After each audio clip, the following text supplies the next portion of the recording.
This is Ben Apisto's 100 subscriber contest. Ben has asked me and everybody in the contest to maybe say some of your bloopers, your surprises, some great moments from your aquarium life. Well, I've had Frontosas for around 5 years now, and last June was a great moment. Now, back before that, in January, not this January, but the previous January, I had gotten some Frontosas from a local person that was breeding them, and they weren't really in that good of condition. That's probably why they let me have them for such a good price. So, I got them where they were in pretty good shape, at least decent shape, and I noticed one day in June there was 4 babies, and it was the very first babies I'd had, and I was really excited. I was also a little disappointed that the Frontosas that I had before that hadn't bred, but these were my first ones, and I was very excited that it actually done it. I actually got the Frontosas to breed.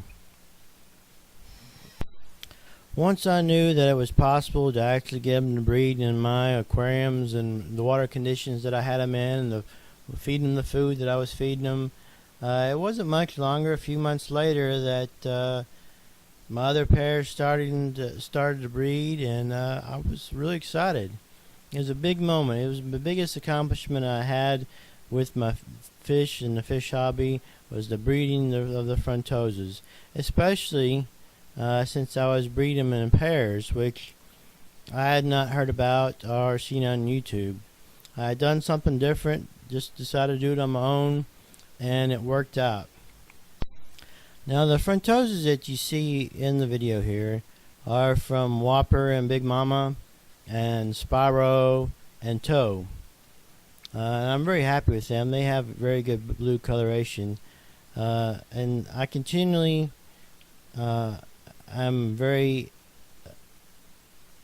I should say, happy and have a measure of success every time that the Frontosas have more babies. It's a big accomplishment every time. When I first got into the hobby when I was around 10 years old, I did like most people. I had guppies and swordtails, and the most exciting thing to me was to breed the fish, because back then I wasn't the best hobbyist, and a lot of times my fish died, and that could have also resulted in the fact of where I was getting my fish from. But when I was able to raise babies and get them to live, it saved me money, and it was a big accomplishment back then. So I guess from then on I was inspired to breed fish. And anything that happens in the future for me that I consider a success will have to be revolved around breeding. Now, as far as my Frontosas, each of my males and each of my females have personality. Yes, I do have peacock cichlids and other cichlids, but they don't really have as much personality as Frontosas. The big fish in the aquatic world seem to have more characteristics of personality that people enjoy.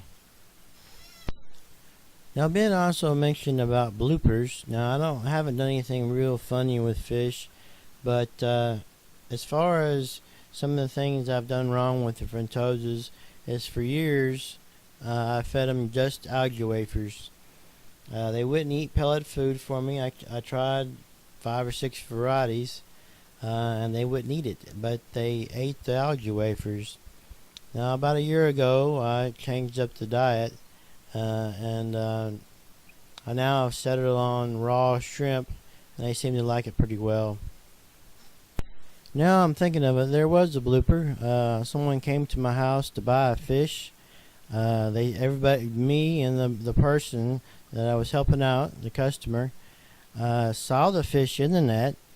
I dumped it in the bag. We all thought it went into the bag, but it ended up staying in the net and we looked in the bag and there was nothing there, but we thought for sure that the fish had gone into the bag and then disappeared.